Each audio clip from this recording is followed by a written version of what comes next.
Yeah, this morning mga kapatid. Today ay meron akong gustong i-share. At ito yung tila ba na para bang sa buhay natin may mga tao na parang gusto mo namang makasama.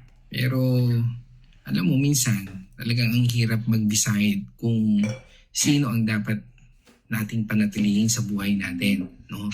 Lalo na kapag may mga tao sa paligid natin na parang laging may daladalang negativity, drama, o insecurities. Hindi mo naman deserve, di ba?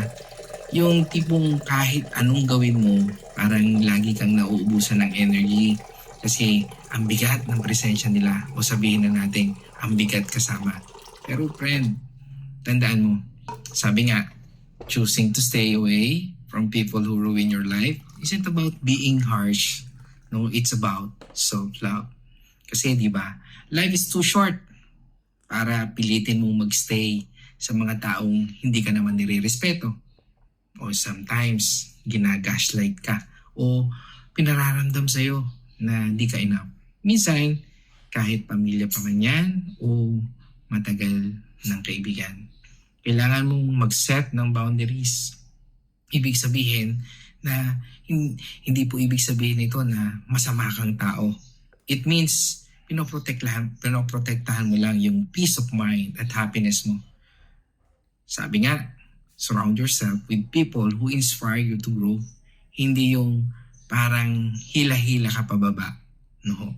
Sabi, you deserve relationships na adds color sa buhay mo. Hindi yung nagpapadilim. No? Oh. So kung anong ngayon, no, random mong toxic yung mga tao sa paligid mo, it's okay to walk away. You're not giving up. You're choosing to heal. Ulitin ko, you're not giving up. You're choosing to heal.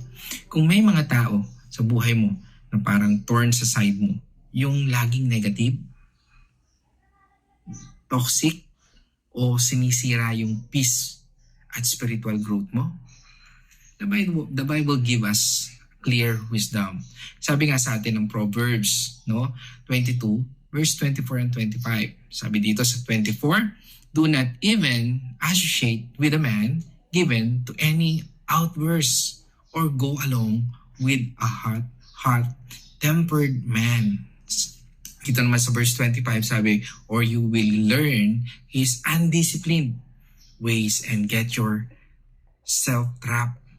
Ibig sabihin, in a situation from which it's hard to escape. No? Minsan, nandyan tayo. Hindi ibig sabihin na hate mo sila. Pero kailangan mong protektahan ang puso at isip mo.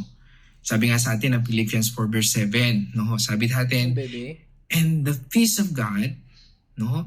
That peace which reassures the heart, that peace which transcends all understanding, that peace which stand a guard over your heart and your minds in Christ Jesus. Sabi nga, is yours. Nasa sayo na. Kaya diba sabi sa atin ng ating Panginoong Jesucristo dito sa John 14 verse 27, peace I live with you, my perfect peace I give to you. Not as the word gives, do I give to you. Do not let your heart be troubled, nor let be afraid. Ibig sabihin doon, sabi nga, let my peace o peace of Jesus Christ calm you in every circumstance and give courage and strength for every challenge.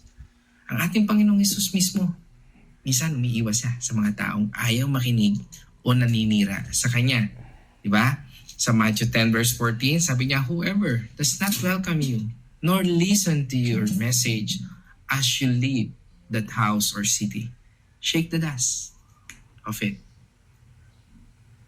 your feet in contempt, breaking all ties. Sabi nga, no? At ganun din tayo, tinawag tayo ng Panginoon Diyos to love others. Sabi sa atin ng John 13 verse 34, I am giving you a new commandment that you love one another just as I have loved you. So you too are to love one another. Pero may boundaries din. Tulad ng payo sa atin ng 2 Corinthians 6 verse 17, come out from them and be separate. Hindi porket nagdi-distance ka, masama kang Kristiyano ka na. Tawag po dyan, it's wisdom. Remember this, sa 1 Corinthians 15 verse 33, sabi dito, bad company corrupts good character.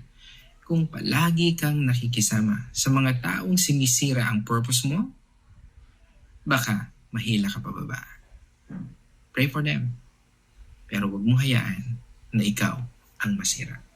God wants us to live in freedom and peace. Hindi yung parang sunog lagi ang energy at joy mo. Kapatid, love others, pero alagaan mo rin ang sarili mo. God doesn't call us to be doormats. Choose healthy relationship. Kasi yung paraan para mas mag-grow ka sa faith at maging light ka sa iba. Purihin natin, Panginoong Diyos. God bless everyone.